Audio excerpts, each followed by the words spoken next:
Hello guys, நான் உங்கள் vs பேசுகிறேன். இன்றைக்கி நம்ம பார்க்க போகிற சீரிஸோட நேம் வந்து அலிமேட்டட் காட்ஸ்னு சொல்லக்கூடிய சீரிஸோட எபிசோட் 4 தான் நீங்கள் நம்ம பார்க்க போகிறோம். அதனால் இன்றைக்கி நம்ம சேனலுக்கு புதுசாக உங்களால் முடிஞ்ச சாப்பிட்டு நம்ம சேனலுக்கு சப்ஸ்கிரைப் பண்ணி சப்போர்ட் பண்ணுங்கள். அது மட்டும் இல்லாமல் அது கூட இருக்க விலகணும் ஆன்ல வச்சுக்கோங்க. அப்போ தான் நான் அப்புறம் அடுத்த வீடியோ எல்லாமே நோட்டீஸ் வரும். கண்டிப்பாக இந்த எபிசோடு இன்னும் வேற லெவலில் இருக்க போகுது. அது மட்டும் இல்லாமல் அடுத்தது எபிசோடு எல்லாமே ஃபைட் சீன் வெறித்தனமாக காத்துட்ருக்கு. முடிஞ்ச வரைக்கும் மிஸ் பண்ணாமல் பொறுமையாக பாருங்கள். அதே மாதிரி மறக்காமல் அடுத்தது எபிசோடு பார்க்கணும்னு நினச்சிங்கன்னா சேனலை சப்ஸ்கிரைப் பண்ணி வச்சுங்க. முக்கியமாக என்னோட எக்ஸ்பிளனேஷன் பிடிச்சிருந்தா மட்டும் இந்த வீடியோக்கு ஒரு லைக் போடுங்க. அதே மாதிரி அடுத்தது எபிசோடு தொடர்ச்சியாக போடலாம் மாட்டியும் கமெண்ட்ல சொல்லிட்டீங்கன்னா பார்த்து தெரிஞ்சுப்பேன். சரிங்க சாம்பா, கதை போலமா. ஹீரோ பார்த்தா ஆரம்ப கட்டத்தில் இவன் கூட பழகிட்டு இருக்கும் போதே சரி தன்னுடைய வீட்டில் இருக்கவங்கள போயிட்டு பார்க்கலாம்னு சொல்லிட்டு எல்லா பவர் இப்போ கிடைச்ச பிறகு போய் பார்க்குறான். ஆனால் ஹீரோ அந்த இடத்துக்கு போன பிறகு ஒரு அதிர்ச்சி. அது என்னடானா அவன் ஃபேமிலி வாழ்ந்த அந்த கிராமமே அழிஞ்சு போயிருக்கு. ஹீரோ அதை பார்த்துட்டு கண் கலங்கி அழுதுட்டு இருக்கான். கிட்டத்தட்ட 2.5 வருஷம் அது கடந்து போயிடுச்சு. என்னோட வில்லேஜ் இருந்த இடமே இல்லாமல் ஆயிடுச்சு. இப்போ கிட்டத்தட்ட 6 மாதம் கடந்து போய் கிட்டத்தட்ட 3 வருஷம் ஆயிடுச்சு. நான் இந்த வில்லேஜை சேர்ந்தவன் தான். ஆனால் இந்த வில்லேஜில் இப்போதைக்கு நான் மட்டும்தான் இப்போ உயிரோடு இருக்கேன். என் கூட இருந்த என்னுடைய ஃபேமிலி இறந்துட்டாங்க. அவங்களுக்காக நான் எப்பவுமே வந்து இந்த இடத்துல ப்ரே பண்ணுவேன். ஆனால் இருந்தாலும் எனக்கு ஒரு நம்பிக்கை இருக்கு. ஏன்னா என்னுடைய பிரதர் அண்ட் சிஸ்டர் இவங்க 2 பேருடைய பாடியை நான் இந்த எதுவுமே கண்டுபிடிக்க முடியல. அப்போ எனக்கு தெரிஞ்சு அவங்க என்னமோ உயிரோட இருக்கிறதுக்கான வாய்ப்பு இருக்கு. கண்டிப்பா அவங்கள கண்டுபிடிப்பேன். சரி முடிச்சேனே, ரெக்டோ இப்போதைக்கு இந்த இடத்த விட்டு கிளம்பலாம்னு சொல்றேன். என்ன சொல்றேன்? ஏன்னா நமக்கு அதிகப்படியான நாட்கள் கிடையாது. கிளம்பினாதான் இப்போ கரெக்டா இருக்குன்ற மாதிரி ஹீரோடைய மாத்திர சொல்றான். டேய் கோல்டு, என்னடா பேசிட்டு இருக்க? செருப்பாடி நாய், லாடு லைட் கிட்ட எப்படி பேச நீ மரியாதை கொடுத்து பேசுற. அவர் எவ்வளவு பெரிய ஆளு. ஏய் இங்க பாரு நீமமோ, உனக்கு இதை பத்திலாம் தெரியாது. அவர் எனக்கு ஸ்டூடெண்ட், அவருடைய மாஸ்டர். அவரை விட வயசுல அதிகமா இருக்கிறதுனால அவர் என்ன எப்படி வேணாலும் கூப்பிட்டு பழகிக்கோன்னு சொல்லிட்டாரு அவரு. அப்படி இருக்கும்போது நீ எதுக்கு இதில் தலையிடுற? எங்களுக்குள்ள ஃபார்மாலிட்டிலாம் கிடையாது, அதெல்லாம் உனக்கு மட்டும்தான். இருந்தாலும் லாடோ லைட்டு கிட்ட நீ இப்படிலாம் நடந்து கூடாது, ரொம்ப மோசமானது. நான் அவர் கூடயே எப்பவுமே நல்லா தூங்குவேன், விளையாடுவேன், ஒன்னாவே இருப்பேன்ற மாதிரி ஓவரா பேசுறான். நான் கூட தான் எப்பவுமே அவருக்கு அதிகப்படியான விஷயங்களை ஒரு ஆசிரியராக இருந்த அந்த இடத்துல நான் சொல்லி கொடுத்துட்டு இருக்கேன். ஒன்ன மாதிரி எப்போ பார்த்தாலும் அவர் கூட படுத்துக்கணும், எதனா உனக்கு கதை பேசின்னு வெட்டியா வேலை பார்க்கறது என்ன வேலை? அவருக்கு வாழ்க்கையில முன்னேறதுக்கான வழியை நான் சொல்லி கொடுப்பேன். உன்ன மாதிரி தண்டம் கிடையாது நான். அது உண்மைதான் டே. ஆனா இதெல்லாம் ஓவரா என்ன போய் தண்டம் சொல்ற பத்தியா? ஏன்ப்பா உங்களுக்குள்ளேயே அடிச்சுக்கிறீங்க? நம்ம இப்போதைக்கு இங்க இது வந்ததுக்கான ரீசனே உங்களுக்கு என்னன்னு தெரியும். இந்த உலகத்தை மொத்தமாக நம்ம கைக்குள்ள போட்டுலாம், கவலைப்படாதீங்க. எவனும் நம்மளை கேட்க முடியாது. இப்போதைக்கு இந்த இடத்துல இருக்கிற சூழ்நிலையை பார்த்துட்டு அதுக்கப்புறம் நமக்கான வாரெல்லாம் எப்படி அமைக்கலாம், எங்க பண்ணலான்றதை பொறுத்து இருந்து பார்ப்போம். ஆனா மாஸ்டர், எனக்கு தெரிஞ்சு நீங்க இருக்கிற இந்த அடியாளத்துல போய் சண்டை போட்டா எப்படி இருந்தாலுமே வந்து அவனை கண்டுபிடிக்கிறதுக்கு வாய்ப்பு இருக்கு. அதனால மாத்த போறீங்களா எதனா? ஆமா மாஸ்டர், உங்களுக்கு தனி அடையாளம் இந்த இடத்துக்கு தேவை. கண்டிப்பா நீங்க சொல்ற மாதிரி எனக்கான ஒரு தனியான அடையாளத்தோட என்னுடைய மாஸ்டர் எனக்கு கற்றுக் கொடுத்த எல்லா விஷயத்தையும் இந்த இடத்துல நான் காமிப்பேன் எல்லாருக்கும். என் வில்லேஜ் அழிச்சவனையும் என் ஃபேமிலியில இருக்கவங்களையும். அப்புறம் எனக்கான அந்த பழி வாங்குறது எப்பவுமே நிக்காது. நான் தான் ஈவில் லார்டு அப்படின்னு ஹீரோ கொஞ்சம் பவர் ரிலீஸ் பண்ணுவோம். அந்த இடம் அப்படியே அதிர ஆரம்பிக்குது. நிலநாட்டுக்கு வந்த மாதிரி. சரிங்க மயிலாடு, கொஞ்சம் டென்ஷன் ஆகாதீங்க. ஏன்னா இந்த இடத்துல இருக்க டவுன் மக்கள் ரொம்ப அப்பாவியானவங்க, அவங்கள தெரியாதனமா கூட கொண்டு கூடாதுல அப்படின்னு கோல்டு கேட்க ஹீரோவும் உண்மைதான்ப்பா நீ சொல்றது, நான் தேவையில்லாம கோவப்பட்டு மன்னிச்சிடு. அப்புறம் வந்து ஹீரோ ஒரு மாஸ்கை வெளியே வர வச்சு போட்டுக்கிறான். இது ஒரு எல்லாரையும் ஏமாத்துற மாஸ்க். தன்னுடைய அடையாளத்தை பொய்யா காமிச்சுக்கோ எல்லார்கிட்டையும். ஹீரோ அதுக்கப்புறம் கிளம்பின பிறகு அந்த இடத்துல இருந்து அவங்க பறந்து போயிட்டு இருக்காங்க அடுத்த கட்ட இடத்துக்கு போறதுக்கு. லார்ட் லைட், நம்ம இப்போ போற இடமே வந்து டேகஸா? ஏய் என்னடி பேசிட்டு இருக்க? அறிவுக்கு எதனா உனக்கு? நம்மளுடைய மாஸ்டரை போயிட்டு லார்ட் லைட்னு சொல்லிட்டு இருக்க. இப்போ அவர் டார்க் லார்ட் அவரு. ஆமாப்பா, அவன் சொல்றது சரிதான். நான் வெளியில இந்த மாதிரியான மாஸ்க் போடும்போது நீ என்ன எப்பவுமே டார்க் லார்ட்னு கூப்பிடு. அடா என்ன மன்னிச்சிருக்க அப்படின்ற மாதிரி அவன் புலம்புறா. இதை கூட இன்னும் நோட்டீஸ் பண்ண தெரியாத பைத்தியக்காரியா இருக்கா பாருங்க நம்ம கூட வந்துட்டு. ஏன்பா அடுத்த கட்டமா நம்ம ஒரு முடிவு எடுக்கணும்ப்பா. டிராகஸ்ல போயிட்டு நம்ம ரேங்கிங் எல்லாமே இன்க்ரீஸ் பண்ணணும். அதுக்கு தான் நான் அடுத்த கட்டமா போயிட்டு இருக்காங்க. ஓகே மாஸ்டர், அதை வந்துட்டோம் நம்ம டிராகஸ்க்கு தான். இந்த இடத்துல இருந்து நம்ம நடந்து போயிடல. கேட்க நல்லா தான் இருக்கு. ஃபன்னான விஷயம் நடுவில் வரதுக்கான வாய்ப்பு இருக்குதுப்பா அப்படின்னு அதுக்கப்புறம் வந்து காட்டுக்குள்ள அவங்க நடந்து போயிட்டு இருக்காங்க. போற வேலையை பார்த்தா ஒரு சில கொள்ளக்கார பசங்க வந்து ஒரு அப்பாவையும் பையனை துன்புறுத்திட்டு இருக்கானுங்க. ப்ளீஸ் என்னோட பையனை எதுவும் பண்ணிடாதீங்க, இந்த கேரேஜை கூட நீங்க எத்தனை எடுத்துன்னு போங்க, எங்களுக்கு பிரச்சனை இல்லை, எங்களை எதுவும் பண்ணிடாதீங்கன்ற மாதிரி அவங்க ஃபீல் பண்ணி கேட்க இவங்க ஒன்று பக்கம் இதை பார்த்துட்டு இருக்காங்க. என்னப்பா நம்ம டென்ஷனுக்குள்ள தான் பிரச்சனை எல்லாம் சால்வ் பண்ணி நிம்மதியா இருக்கலாம் பார்த்தா இந்த இடத்துல வந்தாலும் இப்பயே ஆரம்பிக்குது பிரச்சனை எல்லாமே. ரொம்ப ஆபத்து இந்த இடம். வெளி உலகம் இப்படி இருக்கும் நான் கொஞ்சம் கூட எதிர்பார்க்கலன்ற மாதிரி ஹீரோ சொல்லிட்டு இருக்கும் போது அவனுக்கு நான் பக்கம் அட்டாக் பண்ண ரெடியாகவும் நம்ம கோல்டோடைய ஆர்மர் வந்து பல வெயிலுக்கு அவங்களுக்கு மினுக்குது கண்ணுக்கு. இதை பார்த்துட்டு அவனுங்க டே எங்க பார்த்தியாடா மொத்தம் கோல்டுடா, கோல்டு ஆர்மரே அவன் போட்டு வந்திருக்கான், நமக்கு இது ஜாக் பேட் தான் விடக்கூடாது. டே கோல்டு என்னடா பைத்திய மாதிரி பண்ணிட்டு இருக்க, நம்மள காட்டி கொடுத்துட்டியா அப்படின்ற மாதிரி பக்கத்தில் இருக்க நம்ம நிமமும் கடுப்பா வரான். வாங்கடா நம்ம இருக்கிறத கண்டுபிடிச்சிட்டாங்க, இவங்க இந்த இடத்துல கொண்டுடுவோன்ற மாதிரி இன்னொரு பக்கம் அவனுங்க பிளான் பண்ணுவோம். நம்ம ஹீரோவும் கோல்டு நீ பாத்துக்கோ அப்படின்ற மாதிரி ஒரே வார்த்தை சொல்றதுல அவனுங்க போட்டு கட்டி வச்சிடறான். அதுக்கப்புறம் வந்து அந்த 2 பேரும் நம்ம ஹீரோவுடைய பண்ண வேலையை பார்த்துட்டு ரொம்ப ஹாப்பி ஆயிட்டு அதுக்கப்புறம் வந்து அவங்களுடைய கேரேஜ்லேயே கூட்டின்னு போறாங்க. ரொம்பவும் நன்றிங்க நீங்க எங்களுக்கு டேகஸை கூட்டின்னு போறதுக்கு. பரவாயில்லைங்க, நீங்க எங்களோட உயிரை காப்பாத்திருக்கீங்க. அதுக்கு நாங்க இதை பண்ணலாம்னா கூட எப்படி? அந்த குட்டி பையனும் இது வரைக்கும் உங்களை மாதிரியான ஸ்ட்ராங்கான ஆளுங்க நான் பார்த்ததே இல்லை. பெரியக்கா நீங்க பிரமாதம், அதே மாதிரி மாஸ்க் போட்டுக்கிறோட தரமான ஆளா இருக்காரு போறியா. சரியா சொன்னேன், இவர் தான் டார்க் லார்டு, சும்மா அமேசிங்கான ஆளு, 10 யானையை ஒரே சமயத்தில் சமாளிப்பாருன்ற மாதிரி உன பக்கம் பில்டப் பண்றான். அப்படியா, பிரமாதம் தான் அப்புறம் அவரு. அதுக்கப்புறம் அவனுடைய அப்பாவும், ஆமா நீங்க டேகஸ்ல போறீங்கன்னா கண்டிப்பா அந்த டஞ்சனுக்கு தான் போறீங்கன்னு நினைக்கிறேன். ஏன்னா கண்டிப்பா அந்த இடத்துல ஃபேமஸான அட்வென்ச்சர்ஸ் எப்பவுமே வரதுக்கான வாய்ப்பு இருக்கு. அதனாலதான் நீங்களும் ஒரு அட்வென்ச்சர்ஸ்ன்ற மாதிரி கேட்கறேன். நாங்க அப்படி கிடையாது, ஏன்னா நாங்க ரெகுலரா இந்த இடத்துக்கு அட்வென்ச்சரிங் பண்ண வர ஆளுங்களே இல்லை. நாங்க இப்பதான் மொத்தம் டேகஸுக்கு போயிட்டு அந்த இடத்துல கில்ட்டில் ரெஜிஸ்ட்ரேஷன் பண்ணிட்டு அதுக்கப்புறம் டஞ்சனுக்குள்ள போயிட்டு அட்வென்ச்சரிங் பண்ணலாம் இருக்கும். என்னது இப்பதான் புதுசு ரெஜிஸ்ட்ரேஷன் பண்ணீங்களா சொல்லிட்டு அவங்க ஷாக் ஆகிறான். 2 பேருமே ஆப்பனும் போலியும். அப்போனா நீங்க சரியான இடத்துக்கு தான் வந்திருக்கீங்க. ஏன்னா டேகஸை பொறுத்த வரைக்கும் சவுத்தர் மோஸ்ட் டவுன் டாவர் கிண்டத்துல இருக்கிறதுனால கிட்டத்தட்ட வந்து அது ஒரு மைய பகுதியில் இருக்கு. இதை வந்து இன்னும் ஒரு சில நாட்டு கூட அது கனெக்ட் பண்ணுது. அப்படியே பக்கத்துல பாத்தீங்கன்னா ஹியூமன் கிங்டம் வந்து ஈஸ்ட்ல இருக்கு. அப்படியே சவுத்துல பாத்தீங்கன்னா எல்வன் கிங்டம் இருக்கு. அதனால வந்து இதெல்லாம் ரொம்ப அதிகப்படியான அட்வென்ச்சர்ஸ் வந்து போற இடமா எங்களுடைய டாவர்ஸ்ல இருக்கிற அந்த டஞ்சன் எப்பயும் மாறிடுச்சு. அதிகப்படியா ஹியூமன்ஸ் தான் இந்த இடத்துக்கு வருவாங்க. அங்க பாருங்க எங்களுடைய டவுனுக்கு வந்தாச்சு. அதுக்கப்புறம் வந்து டவுனுடைய என்ட்ரன்ஸ், அதாவது வெளியிலேயே என்னங்க இங்கேயே இறக்கி விட சொல்லிட்டீங்க, இதுக்கப்புறம் எப்படி உள்ள போவீங்க, இடம் தெரியுமா உங்களுக்கு? பரவாயில்ல, இதுக்கப்புறம் நாங்க நடந்தே வந்துக்கிறோம், பிரச்சனை கிடையாது. கில்ட்டில் போயிட்டு நாங்க ரெஜிஸ்ட்ரேஷன் பண்ண போறோம், அவ்வளவுதான். அப்படிங்களா, சரி ஓகே. என்னுடைய பேர் வந்து கார்னல். உங்களுக்கு எதனா வந்து இந்த சிட்டிக்குள்ள உதவி எதனா வேணுச்சுன்னா சொல்லுங்க, பாத்துக்கலாம். அது மட்டும் இல்லாம உங்களுக்கு விருப்பம் இருந்துச்சுன்னா இன்னைக்கு நைட்டு மட்டும் என்னுடைய ஹோட்டல்ல வந்து தங்கிக்கோங்களேன் அப்படின்னு கூப்பிட்டு அவன் போகிறதுல அவனுடைய பையனும், அப்பா எனக்கு தெரிஞ்சு இவங்க நியூ கம்மரா இந்த இடத்துல, ஆனா ஆளுங்கெல்லாம் பார்க்க ரொம்ப பவர்ஃபுல்லா தெரியுறாங்கப்பா.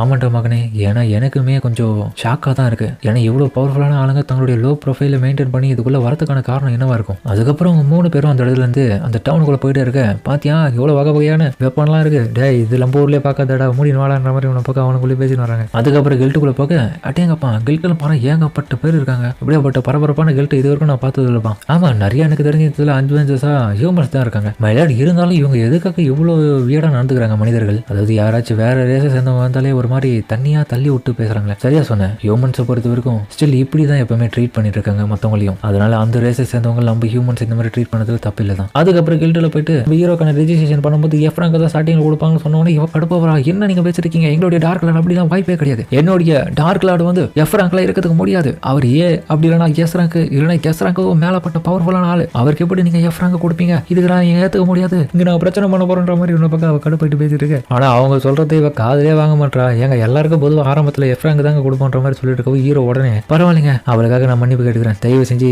நீங்க எஃப்ராங்கே கொடுங்கன்ற மாதிரி சொல்லுவோம். என்னமா சார் இப்படி சொல்றீங்க, உங்களுக்காக தொண்டைக்கையே நான் கத்திட்டு இருக்கேன், எஃப்ராங்கன்னு பொசுக்குன்னு இப்படி சொல்றீங்க, எனக்காக ஏன் நீங்க எல்லாம் போயிட்டு அவங்க கிட்ட மன்னிப்பு கேட்கறீங்கன்ற மாதிரி அழுதுட்டு இருக்கான். என்ன மன்னிச்சிருங்க, என்னாலதான் நீங்க போய் மன்னிப்பு கேட்டீங்க, எல்லாம் இந்த முட்டா பொண்ணு அவசரப்படுது, எப்ப பார்த்தாலும் இப்படிதான் ஏடாபடமா ஒரு வேலையை செய்யாதுன்னா முந்திரி படுத்தனமா போய் செஞ்சுட்டு இப்ப ஐதுன்னு உக்காஞ்சி கிடக்குது பைத்தியம் அப்படின்ற மாதிரி கோல்டு உன பக்கம் சொல்ல போக்க உடைக்கிறது அவ கடுப்பாயிடுறா. 2 பேரும் என் மேல கவலைப்படுறதுக்கு ரொம்ப நன்றி தான்ப்பா, தயவு செஞ்சு ஃபீல் பண்ணாதீங்க, வாங்க போவோம். அதுக்கப்புறம் வந்து ஹீரோ காலையில தங்களுக்கு உதவி பண்ண அவருடைய ஹோட்டலுக்கே போயிருக்கான். அங்க பார்த்தா அந்த குட்டி பையன், அப்பா காலையில பார்த்தோம்ல டார்க் லார்ட் அவருடைய கேங் கூட இங்க வந்துட்டாரு, வாங்கப்பா ஒரு வழியா வந்துட்டீங்களா, உண்மையா சொல்ல போனா நாங்க இந்த இடத்துல தங்கத்துக்காகவே வந்தோம், என்ன வேணுமோ தயங்காம கேளுங்க, நான் கேட்கிற செல்ஃபிஷான ஒரு சில ரெக்வஸ்ட்டுக்கு மட்டும் நீங்க எந்த விதமான தப்பும் தடங்களும் இல்லாம கொஞ்சம் ஒத்துக்கினீங்கன்னா நல்லா இருக்கும். அது என்னன்னா, இப்போதைக்கு இந்த என்டையர் மேல இருக்கிற டாப் ஃப்ளோர் வரைக்குமே நாங்க இந்த ஒரு மாசத்துக்கு வெறுக்கும் ரெண்ட் எடுக்கலான்னு இருக்கோம். அதனால யாரையுமே நீங்க தயவு செஞ்சு டாப் ஃப்ளோருக்கு அனுமதிக்காதீங்க, அதுக்கான காசும் ஹீரோ கொடுத்துருவான். அப்பா இவ்வளவு காசு நம்ம பார்த்ததே இல்லை, என்னப்பா இவ்வளவு கொடுக்குறாரு, அவனுமே ஷாக் ஆயிட்டு இது இவ்வளவு காசுலாம் வேணாங்க, பரவாயில்ல, அது மட்டும் இல்லாம காசே வேணாம் தான் சொல்லலாம்னு நினைச்சேன், ஏன்னா நீங்க காலையில எங்களோட உயிரையே காப்பாத்திருக்கீங்க, அப்படி இருக்கும்போது எதுக்கு இந்த காசெல்லாம் அசிங்கப்படுத்துற மாதிரி இருக்குது, பரவாயில்ல உண்மையை சொல்ல போனா இதை வாங்கிக்கோங்க, எவ்வளவோ கஷ்டப்படுறீங்க, அது மட்டும் இல்லாம இது என்னுடைய சுயநலமான ஒரு ரெக்வஸ்ட் தான், தயவு செஞ்சு ஏத்துக்கோங்க. அவனும் வேற வழி இல்லாம சரி ஏத்துக்கிறேன் அப்படின்ற மாதிரி வாங்கிக்கிறான். அதுக்கப்புறம் ஹீரோ வந்து தன்னுடைய ரூம்ல வந்துட்டு, ஏப்பா எல்லா வேலையும் முடிஞ்சு இப்பதான் நிம்மதியாகுது, காத்தோட்டமா உட்காரது இப்பதான் நல்லா இருக்கு, அது மட்டும் இல்லாம தேவையான சேஃப்டியான விஷயங்கள் எல்லாமே இந்த இடத்துல ஃபிட் பண்ணியாச்சு, அதனால எவனும் நம்ம கிட்ட எதுவும் பண்ண முடியாது, கண்டே பிடிக்க முடியாது. மாஸ்டர் உங்ககிட்ட ஒரு விஷயத்த கேட்கணும், அது என்னன்னா, எனக்கு புரியுது நீங்க உண்மையிலேயே இந்த இடத்துக்கு எதுக்காக வந்தீங்கன்றது, இருந்தாலுமே அட்வென்ச்சரிங்கும் வந்திருக்கீங்களா சேர்த்து, நீங்க எவ்வளவு ஸ்ட்ராங் ஆனவன்னு எனக்கு அதை பத்தி எல்லாம் கவலையே இல்லை, ஆனா இந்த மாதிரியான வேலையெல்லாம் நம்ம வந்து பார்த்தே ஆகணுமா, உங்களுக்கு வேற எதனா முக்கியமான வேலையே இல்லையா அப்படின்ற மாதிரி அவ ஒரு மாதிரி கேட்டுருவா. நேமோ இங்க புரிஞ்சுக்கோ, இது என்னுடைய பழி வாங்குற கதை, இந்த ஒரு குறிக்கோள் மட்டும் எப்பவுமே மாறாது, குறுக்க யாராச்சும் வந்தீங்கன்னா கொன்னுடுவேன் அப்படின்னு ஹீரோ உன பக்கம் பவர் ரிலீஸ் பண்ண அந்த இடமே திரும்ப நடுங்க ஆரம்பிக்குது. அப்படியே இவ உன பக்கம் ஆயுத புலம்பிட்டு இருக்கா, என்ன மன்னிச்சிருங்க, என்ன தெரியாம கேட்டுட்டேன், தயவு செஞ்சு மன்னிச்சிருங்க ப்ளீஸ், நான் திரும்ப உணர மாட்டேன், இந்த மாதிரி கேட்க மாட்டேன், என்ன மன்னிச்சிருங்க மாதிரி பண்ணிட்டு இருக்கா. உடனே கோல்டும் டேய் போதும்பா, நீ வேற கீழே நமக்கு நல்லவங்களாட்டும் ரூம் கொடுத்துருக்காங்க, இந்த ரூம்ல இருக்கிறது கூட கெடுத்து விட்டுருக்க போலப்பா, கம்னு இருப்பா அப்படின்னு அவன் சொன்ன பிறகுதான் அமைதியா வரான் ஹீரோவும். அதனாலதான் அவன் ஹீரோக்கு துணையாவே இருக்கான், அவனுடைய கேரக்டர் கரெக்டா பண்றான் பாத்தீங்களா, தேவையான சமயத்துல அட்வைஸ் கொடுக்குறது, அப்புறம் வந்து அவன் ரொம்ப டென்ஷன் ஆயிட்டானா பொறுமையா இருந்து எக்ஸ்பீரியன்ஸ் மூலியமா சொல்றது எல்லாமே பர்ஃபெக்டா பண்றான். ஹீரோ அதுக்கப்புறம் அவகிட்ட போயிட்டு உண்மையை சொல்ல போனா என்ன மன்னிச்சிருப்பா, நான் ரொம்பவே எமோஷன் ஆயிட்டேன். இல்ல மாஸ்டர், எல்லாமே என் தப்பு தான், நான் தான் தேவலாம உங்ககிட்ட அந்த கதையை எடுத்து பேசிட்டேன், நான் உங்களுக்கு என்னுடைய லாயல்ட்டி நிரூபிக்கிட்டுன்ற மாதிரி இன்னொரு பக்கம் அவ கேட்கறதுல ஹீரோ கேட்கப்படுறா. என்னன்னு பார்த்தா அதுக்கப்புறம் அவருடைய காலை முத்து கொடுக்க சொல்றான். அவ முத்து கொடுக்கலன்னு சொல்லல ஹீரோ, இது இவதான் எப்படி பைத்தியக்காரத்தனமா பண்ணிட்டு இருக்குன்னு சொல்றான். ஹீரோக்கு இது ரொம்ப வெக்கமா இருந்தாலும் அவன் வேற வழி இல்லாம பண்ணிட்டு இருக்கான். காலில் கொடுத்து கையில கொடுத்து தான் இன்னும் பெட்டரா இருந்திருக்கும். கோல்டு இதை பார்த்துட்டு மாஸ்டர் இது என்னமா சரியில்லை, இவளை பார்த்தாலே எனக்கு ஏதோ ஆம்பளை கேட்கற மாதிரி இது, யாரை பார்த்து என்னடா சொல்ற மாஸ்டர், எனக்கு மட்டும் தான்டா, அவரை தாண்டி அவனையும் நான் யோசிக்க மாட்டேன்டா. ஹீரோ கொம்முன்னு அங்க இருந்து கைண்டிக்கிறேன் இந்த சண்டையில. மறுநாள் ஹீரோவும் அந்த இடத்துல இருந்து கிளம்பி இப்போ டஞ்சன் இருக்கிற ஏரியாக்குள்ள நுழையவும் அந்த என்ட்ரன்ஸ்ல நிறைய தேவையான பொருட்கள் விற்கிறாங்க கடையில. இன்னொரு பக்கம் ஹீரோ வர கேங்க பார்த்துட்டு ஆளுக்கு பயப்படுறாங்க. இன்னொரு பக்கம் பார்த்துட்டு ஆச்சரியப்படுறாங்க. என்னப்பா மர்மமான மாஸ்க போட்டுங்கிறான் ஒருத்தன், மத்தாத்துக்கு கோல்டன் கலர் வேற ஆர்மர் ஒருத்தன் வச்சுட்டு இருக்கிறான் நைட் ஆட்டம், பின்னாடி ஒரு பொண்ணு வேற அழகா போயிட்டு இருக்கு. யாருப்பா இவனுக்கு ஊருக்கு புதுசா இருக்கின்ற மாதிரி பாக்குறானுங்க திருத்துருன்னு. நான் டார்க்காவே இவங்க எல்லாருக்கும் தெரியுது, ரொம்ப சந்தோஷன்ற மாதிரி பார்த்துருக்கோம். டஞ்சனுக்குள்ள நுழையறதுக்கு கிட்டத்தட்ட கியூ கட்டி நிக்கிறானுங்க. ஏன்டா இந்த கியூல நின்னே போகணுமா அப்படின்ற மாதிரி ஹீரோ கேட்க, வேற வழி இல்ல மாஸ்டர், நம்ம இந்த மாதிரியான தப்பான வேலையெல்லாம் பண்ணா நம்மள பார்த்து இன்னும் நிறைய பேருக்கு தப்பான, இது சரியில்லை. ஆமாடா நீ சொல்றதும் சரிதான்ற மாதிரி தன்னுடைய மாஸ்டரா இருக்கிறவங்க சொல்றது கேட்ட உடனே கம்முறான். ஏன்டி நீ எதுக்கு இப்படி பிடிச்சிங்கிற, இல்ல நான் உங்களுக்கு எப்பவுமே ப்ரொடக்டிவா இருப்பேன், இதுக்கப்புறம் நீங்க எப்பவுமே டென்ஷன் ஆகாத மாதிரி நான் எப்பவுமே உங்க கூட இருப்பேன் சந்தோஷமா. அதுக்கப்புறம் பார்த்தா திடீர்னு ஒரு 2 பேர்கிட்ட லைன் போயிட்டே இருக்கும்போது குறுக்கால வந்து நின்றுவானுங்க. பின்னாடி இருக்கிற பசங்க எல்லாம் பதட்டமாட்டி இவனுக்கு என்ன இப்படி பண்ணிட்டு இருக்கான மாதிரி பார்க்க ஹீரோ ஒரு பக்கம் யோசிக்கிறான், இவனுக்கு என்ன பண்றது, நம்மளுக்கு ஒன்று பக்கம் கடுப்பாயிட்டாங்க. ஹீரோவும் அவனுடைய ஊடி சாப்பிட்ற வெப்பன்ஸ் எல்லாம் வச்சு பார்க்கும்போது என்னமோ வித்தியாசமா இருக்குன்ற மாதிரி பாக்குறான். கண்டிப்பா இவனுக்கு பவர்ஃபுல்லான ஆளுங்க மாதிரி தான் தெரியுது. அதுக்கப்புறம் அந்த பின்னாடி நின்றுட்டு இருக்கிற அந்த பசங்க வந்து அவங்க கிட்ட எதுவும் கேட்க முடியாது போல, நம்ம கம்மன் நின்று தான் போனோம், ஏன்னா அவங்க நம்மள விட ரொம்ப பவர்ஃபுல்லான ஆளுங்க அப்படின்ற ஒரு நினைப்புல பயத்திலேயே எந்த ஒரு கேள்வியும் கேட்க முடியாம கம்முன்னு இருக்காங்க. ஹீரோ இதை பார்த்துட்டு அவன் போயிட்டு கேட்கறான், டேய் பச்சை கலர் ஓடிஸ் போட்டு இருக்கவனே ஒன்னதான், நீ என்னடா இங்க லைன் கட்டி போயிட்டு இருக்க நடுவில் போந்து நின்னுக்கிற, உங்க ஊர்ல எப்படிதான் சொல்லி கொடுத்தாங்களா ஒழுக்கலாம், போய் லைன்ல வாடா, ஆளால இங்க வெயில கஷ்டப்பட்டு நின்னுங்கிறான், இவன் குறுக்கால வந்து பூந்துருவான் அப்படின்னு ஹீரோ பண்ற பிரச்சனை எல்லாம் அவன் கூட போயிட்டு, டேய் உன்னை நான் கொல்லாம விட மாட்டேன் சொல்லிட்டு வெப்பன் எடுக்கலாம் பார்க்க கூட இருக்கவன் தடுக்கிறான். வேணாடா இப்ப நமக்கு சரியான சூழ்நிலை கிடையாது, சந்தர்ப்பமும் இல்லை, நம்ம ஒழுங்கு இந்த இடத்த விட்டு கிளம்பிடுவோம் சொல்லிட்டு அவனுடைய அட்வைஸின் பேர்ல அவன் கிளம்பிடுவான். அதுக்கப்புறம் வந்து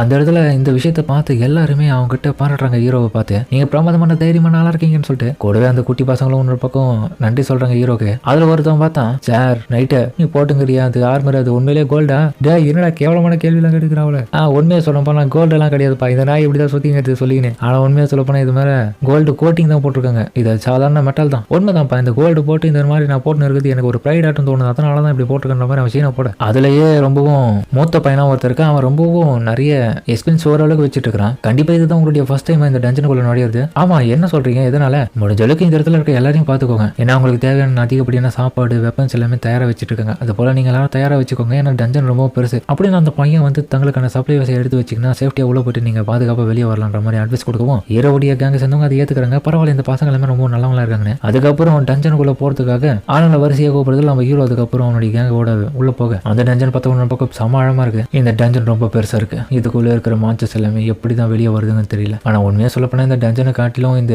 சர்ஃபேஸ் வேர்ல்டு வந்து ரொம்பவே டிஃப்ரெண்ட் ஆனது. அதுக்கப்புறம் ஹீரோ வந்து நிறைய தனித்தனியான ஸ்கில்ஸ் எல்லாத்தையுமே ஆக்டிவேட் பண்ணிட்டு அதுக்கப்புறம் அந்த இடத்துல இருந்து இவங்க எல்லாருமே கூட்டின்னு பறந்து போயிட்டு இருக்கான். போற வழியிலே தான் பார்த்தா இந்த எல்ஃப் பயபுல, அதாவது நம்ம ஹீரோ கிட்ட பிரச்சனை பண்ணானுங்கன்னா அவனுக்கு 2 பேரும் பார்த்தா அந்த இடத்துல தான் ஆர்ட்ஸ் போட்டு அடிச்சு தம்சம் பண்ணிட்டு கொலை பண்ணிட்டு இருக்கான். வெறித்தனமா அவன் சைக்கோ ஓட்ட மாட்டான், எனக்கு இந்த பவர்லாம் பத்தல, எனக்கு இன்னும் லெவலப் பண்ணணும், அதுக்கு நீ உதவி பண்ணுவல, கண்டிப்பா பண்ற, நீங்க கவலைப்படுறீங்க, ஒரு டார்க் எல்ஃபா நீ எனக்கு உன்னுடைய ரிசர்ச்ல உதவி பண்றேன்னு சொல்லியிருக்கோம், அவனை விட மாட்டேன் அப்படின்னு இன்னொரு பக்கம் அவன் சைக்கோத்தனமா பேசுற அந்த இடத்துல கிளம்ப. அந்த பையனுடைய லெவல் பார்த்தீங்கன்னா கிட்டத்தட்ட ஒரு 1500 கிட்டே இருக்கு. ஆனா அவனுக்கு லெவல போய் ஏத்தணும்னு சொல்லிட்டு ரொம்பவும் பொறாமையா ஆசையான்னு தெரியல, ரெண்டுமே கலந்த மாதிரி இருக்கான். அவன் லம்பாளங்களை காமிக்க இன்னொரு பக்கம் ஆர்டோடைய படியை சேர்ந்தவங்களை போட்டு தள்ளிட்டு இருக்காங்க. அவனுக்கு போகணும்னு நினைச்ச இந்த ஃப்ளோர்ல தான் நம்ம ஹீரோடைய கேங்க போட்டு தள்ளிங்கிறாங்க. ஹீரோடைய ட்ரெஸ் ரொம்ப அழகா இருக்கு, மாச்சார் அவனை நக்கியே உங்களுக்கு எல்லாத்தையுமே கழுவி கொடுக்கட்டா அப்படின்ற மாதிரி உன்ன பக்கம் அவ ஓவரா பேசுறா, ஏன்டி இதெல்லாம் தேவையடி கம்மிடுறி, உன்னை யாரும் அதெல்லாம் கேட்டது. அதுக்கப்புறம் வந்து சன்செட் ஆனதுல இருந்து அவங்க பறந்து போயிட்டு இருக்காங்க. பிரச்சனை எல்லாமே முடிச்சிச்சுன்னு போற வழியே பார்த்தா திடீர்னு இந்த குட்டி பசங்க எல்லாருமே இந்த இடத்துல சண்டை போட்டு இருக்க பார்த்துட்டு இவங்க நின்றுவாங்க. என்னடான்னு பார்த்தா இவங்க கார்டியன்ஸ் கூட நல்லாவே சண்டை போடுறாங்க. ஒருத்தர் மாதிரி ஒருத்தர் கோஆபரேட் பண்ணிங்க. என்னப்பா எல்லாத்தையும் முடிச்சிங்களா பசங்களா, இந்த வேலை எல்லாம் முடிஞ்சிச்சு போல, நல்லாவே சண்டை போட்டிங்கிற மாதிரி ஹீரோ டக்குன்னு வந்து பயமுறுத்தா இவங்க எல்லாம் பயந்துருவாங்க. நீங்க எப்படி வந்தீங்க, காலையில பார்த்தவங்க தானே இவங்க, தம்பிகளை என்னதான் பண்ணிட்டீங்கன்னு தெரியல, எல்லா விதமான கவனத்தையும் உங்க மேல வச்சிருக்கீங்களா, கொஞ்சமா சப்பப்போ பின்னாடி இதெல்லாம் பாருங்க, இதுவும் ஒரு எனிமி தான், இது மட்டும் உங்களை கடிச்சிச்சு கண்டிப்பா உங்களுடைய உடம்பு பேரலைஸ் ஆயிட்டு இருக்கும். அப்புறம் பார்த்தா அந்த இடத்துல ஒரு பாம்பு தான் இருக்கு. மியாவால கூட இதை கண்டுபிடிக்க முடியல, ஆனா இவர் கண்டுபிடிச்சாரு. ஏய் என்னடா பண்ணிட்டு இருக்கீங்க, எல்லாரும் சேர்ந்து நன்றி சொல்லுங்கடா அப்படின்ற மாதிரி ஒரு பக்கம் அந்த கூட்டத்துடைய தலைவனா இருக்கும்னு சொல்ல பரவாயில்ல பண்ற மாதிரி பார்த்துட்டு இருக்கும் போது நம்ம பாருங்க கடுப்பாங்க. என்னடான்னு பார்த்தா காட்டுக்குள்ள இருந்து நிறைய எனிமிஸ் வந்துட்டு இருக்கும். எனிமிஸ் என்னன்ற மாதிரி இவங்க பார்த்துட்டு இருக்க பார்த்து நிறைய உல்ஃப் எல்லாமே வெளியே வரும். இவங்க அதை பார்த்து பயந்துட்டு இருக்க வெளியே ஓடுவாங்க. வாங்க இந்த இடத்த விட்டு ஓடிடுவோம். ஆனா ஹீரோவும் வெயிட் பண்ணுங்க அதெல்லாம் நம்மள ஒன்றும் பண்ணாது, அதுங்களே பயந்து ஓடுதுங்க இந்த இடத்துல. என்ன சொல்றீங்க? அதுக்கப்புறம் பார்த்தா காட்டுக்குள்ள ஏதோ ஒன்று அடிச்சு பிடிச்சி வந்துட்டு இருக்கு வெளியே. இவங்க எல்லாரும் பார்த்துட்டு அதிர்ச்சிட்டு இருக்காங்க. கண்டிப்பா அது எனக்கு தெரிஞ்சு பெரிய மாத்திரா தான் இருக்கணும், இந்த உல்ஃப் மஞ்சஸே பயந்து ஓடுதுனா பாது அப்படின்ற மாதிரி பார்ப்பாங்க. அடுத்த செகண்டே பார்த்தா காட்டுக்கு வெளியில பவர்ஃபுல்லான 4 சைத்து மேண்டிஸ் வந்திருக்கு. அந்த வெட்டிக்கிளி பயங்கர அசுரத்தனமாக இது பார்க்கறதுக்கு. அதோட இந்த இடத்துல இந்த எபிசோட முடிக்கிறாங்க. சரிங்க, இந்த வீடியோ பிடிச்சுன்னு கமெண்ட்ல சொல்லுங்க. மறக்காம இந்த வீடியோ எனக்கு பிடிச்சிருந்தா அப்புறம் பிடிச்ச லைக் போட்டு நம்ம சேனலுக்கு சப்ஸ்கிரைப் பண்ணி சப்போர்ட் பண்ணுங்க. அது மட்டும் இல்லாமல் அது கூட இருக்க பெல் ஐகான் ஆல்ல வச்சுக்கோங்க. அப்பதான் நான் போகிற அடுத்த வீடியோ நோட்டிஃபிகேஷன் வரும். சரிங்க, நம்ம இதோட இந்த வீடியோ முடியுமா.